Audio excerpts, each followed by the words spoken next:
प्रेक्षकांनो नमस्कार, मी अतुल परदेशी. आपण पाहताय आपला आवाज. तुतारीच्या वाट्यावर काटे की कलाटे.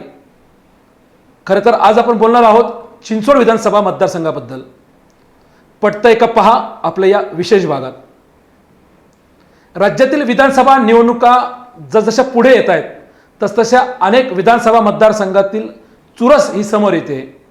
यातीलच एक विधानसभा मतदारसंघ म्हणजे चिंचवड विधानसभा मतदारसंघ. चिंचवड विधानसभा मतदारसंघामध्ये सध्या महायुतीचे आमदार अश्विनी जगताप या आहेत. महायुतीचा खरं तर जागा वाटपाचा फॉर्म्युला ठरलेला आहे. जो विद्यमान आमदार असेल ती जागा त्याच पक्षाला मिळेल. असं असताना महायुतीमध्ये ही जागा भारतीय जनता पार्टीच्या वाट्यावरती आहे. खरं तर महायुतीचा उमेदवार भारतीय जनता पार्टीचा पुन्हा एकदा विद्यमान आमदार अश्विनी जगतापच असतील की त्या ठिकाणी उमेदवार बदलून दुसरा अजून कोणाला संधी दिली जाईल, हा खरं तर भारतीय जनता पार्टीचा प्रश्न असेल. परंतु या चिंचवड विधानसभा मतदारसंघामध्ये जगतापांच्या विरोधामध्ये सातत्याने निवडणूक लढून भलाई पदरी पराभव आला असेल, पण जे प्रबळ दावेदार म्हणून वारंवार विधानसभा निवडणूक लढतात त्यामध्ये काटे आणि कलाटे हे दोन नाव प्रामुख्याने घेतले पाहिजे. 2014ची झालेली निवडणूक आपण जर पाहिलं तर 2014च्या निवडणुकीमध्ये दिवंगत स्वर्गीय आमदार लक्ष्मणभाऊ जगताप यांचा या निवडणुकीत विजय झाला. यानंतर झालेले 2019ची जी विधानसभा निवडणूक होती, या निवडणुकीमध्ये स्वर्गीय आमदार लक्ष्मणभाऊ जगताप यांच्या विरोधामध्ये राहुल कलाटे ही खरं तर ही निवडणूक लढले. आणि राहुल कलाटे हे तसं पाहिलं तर अपक्ष होते, परंतु यांना राष्ट्रवादी काँग्रेस अर्थात अजित पवार यांचा पाठिंबा होता.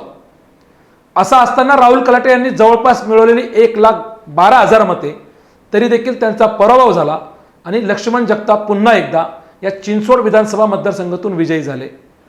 पुढे लक्ष्मणभाऊ जगताप यांचं निधन झालं आणि या ठिकाणी पोटनिवडणूक लागली. या पोटनिवडणुकीमध्ये भारतीय जनता पार्टी यांच्या वतीने स्वर्गीय लक्ष्मणभाऊ जगताप यांच्या पत्नी अश्विनीताई जगताप यांना उमेदवारी देण्यात आली.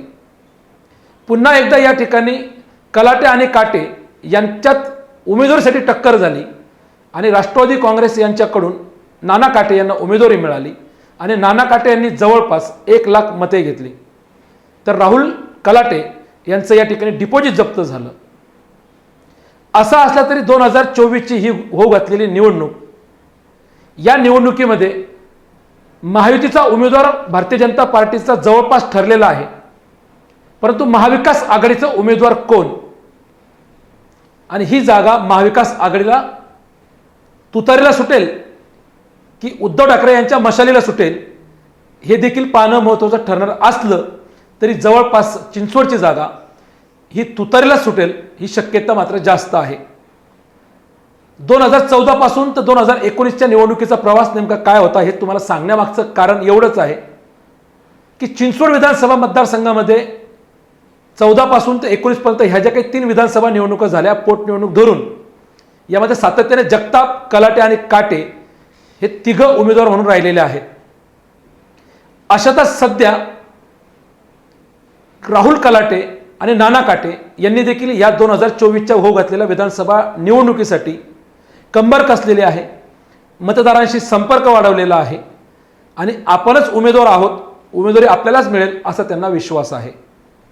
उमेदवारी मिळाली नाही तरी देखील मी चिंचवड विधानसभा निवडणूक लढणारच, कारण माझ्या पुढे इतर पर्याय खुले आहेत असं अनेक वेळा नाना काटे यांनी विधान केलेलं आहे. याचाच अर्थ त्यांनी स्पष्टपणे बोलून दाखवलंय की माझ्यासाठी तुतारीचा पर्याय देखील खुला आहे. आज आपण जो विषय घेतलेला आहे तुतारीच्या वाट्यावर काटे की कलाटे, कारण राहुल कलाटे हे देखील तुतारीच्या वाट्यावर असल्याचं बोलले जाते. आता पाहणं हे महत्त्वाचं ठरणार आहे की तुतारीचे जे अध्यक्ष आहेत, जे शरदचंद्र पवार, हे नेमकं काटेंना निवडतात की कलाटेंना निवडतात की त्या ठिकाणी त्यांचे असणारे एक निष्ठ सध्या पक्षासाठी जे आहेत शहर अध्यक्ष तुषार कामटे यांना उमेदवारी देतात. कारण तुषार कामटेंबद्दल जर बोलायला गेलं तर अनेक वेळा माध्यमांना मुलाखती देत असताना तुषार कामटे यांनी आपल्या पक्षाची भूमिका सांगत असताना पक्षावरती कुठल्याही प्रकारचा उमेदवार लादला जाणार नाही किंबहुना जो उमेदवार असेल तो आमच्यातूनच असेल असं अनेक वेळा सांगितलं आणि अशी मागणी आमची पक्षाध्यक्षांकडे असेल असं देखील तुषार कामटे यांनी अनेक वेळा सांगितलेलं आहे.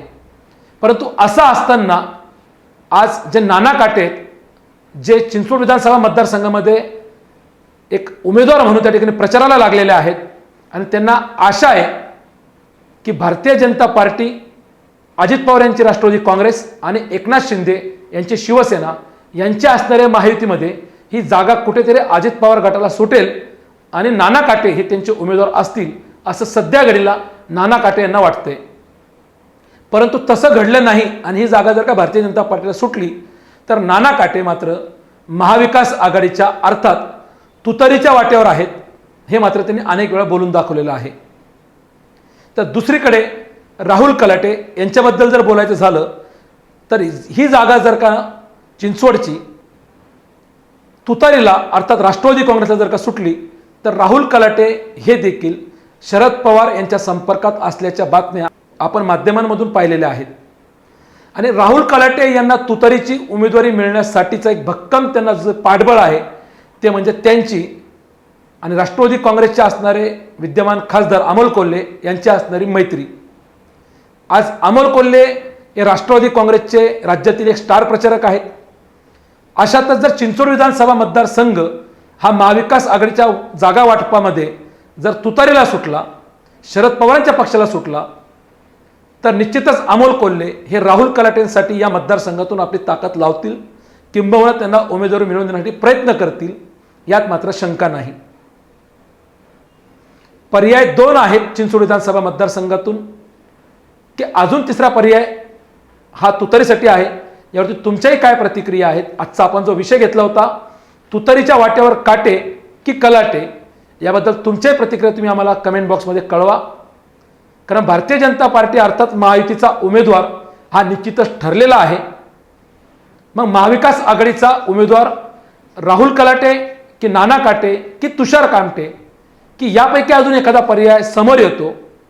आत्ताच थोड्या वेळापूर्वी चिंचवड विधानसभा मतदारसंघातील अजित पवार यांच्या राष्ट्रवादीचे काही माजी नगरसेवक, त्यामध्ये प्रशांत शितोळे, मोरेश्वर भोंडवे या माजी नगरसेवकांनी एक पत्रकार परिषद घेतली आणि त्यांनी देखील चिंचवड विधानसभा मतदारसंघ हा अजितदादा पवार यांच्या राष्ट्रवादी काँग्रेसचा सुटावा आणि त्या ठिकाणी जो उमेदवार असेल तो आमच्यापैकी एखादा नवीन चेहरा असेल अशी मागणी केली. अर्थात ज्यांचा या चिंचवड विधानसभा निवडणुकीमध्ये याआधी पराभव झालेला आहे, अर्थात तो रोष सरळ सरळ नाना काटे यांच्या विरोधातच होता, त्यांना उमेदवारी न देता एका नव्या चेहऱ्याला संधी देण्यात यावी अशी या माजी नगरसेवकांची मागणी आहे. जर तसा पर्याय झाला नाही आणि अजित पवारांनी त्यांची मागणी मान्य केली नाही किंवा चिंचवड विधानसभेची ही जागा महायुतीमध्ये अजित पवार गटाला सुटली नाही तर हे जे माजी नगरसेवक आहेत प्रशांत शितोळे, मोरेश्वर भोंडवे यांनी स्पष्ट सांगितले की आम्हाला देखील महाविकास आघाडीचा पर्याय खुला आहे आणि आम्ही केवळ 3-4 नसून आमच्या समवेत जवळपास 15 ते 20 नगरसेवक आहेत. त्यात अजित पवार यांच्या राष्ट्रवादीचे काही माजी नगरसेवक आणि काही आमच्यात जशी खतखत आहे तशीच खतखत भारतीय जनता पार्टीच्या माजी नगरसेवकांमध्ये देखील आहेत. तर भारतीय जनता पार्टीचे देखील काही नाराज नगरसेवक आमच्याबरोबर येतील आणि आम्ही चिंचवड विधानसभा मतदारसंघामध्ये यावेळेला नवीन चेहरा देणार आहोत आणि तो नवीन चेहरा 100% आम्ही विजयी करू, असं देखील आत्ताच थोड्या वेळापूर्वी पत्रकार परिषद घेऊन या माजी नगरसेवकांनी आपली भूमिका स्पष्ट केली आहे. पटतंय का पहा आजच्या या आपल्या विशेष भागामध्ये. तुमच्या नेमक्या प्रतिक्रिया काय आहेत? तुम्हाला चिंचवड विधानसभा मतदारसंघाची ही निवडणूक कोणत्या 2 सक्षम नावांमध्ये, मग जगताप असेल, कलाटे असेल की काटे असतील, यांच्यात पाहायला आवडेल की ज्या माजी नगरसेवकांनी आत्ता आपली भूमिका घेतलेली आहे त्यांच्यापैकी जो नवीन चेहरा असेल तो तुम्हाला उमेदवार म्हणून पाहायला आवडेल? नेमक्या तुमच्या काय भूमिका आहेत? तुम्ही चिंचवड विधानसभा मतदारसंघाच्या या निवडणुकीकडे कसं पाहता? या निश्चितच तुमच्या प्रतिक्रिया तुम्ही आम्हाला कमेंट बॉक्समध्ये कळवा. तुम्ही जर आम्हाला यूट्यूबला पाहत असाल तर आपला आवाज न्यूज नेटवर्कला यूट्यूबला सबस्क्राईब करा, लाईक करा, तुमच्या कमेंट आम्हाला त्या ठिकाणी कळवा. तुम्ही जर आपला आवाज न्यूज नेटवर्कला फेसबुकवर पाहत असाल तर आम्हाला फॉलो करा आणि त्या ठिकाणी तुमच्या कमेंट निश्चितच कळवा. तुर्तास वेळ झाली इथंच थांबण्याची. ताज्या घडामोडीसाठी आपण पाहत राहा आपला आवाज, हाक तुमची, साथ आमची. धन्यवाद.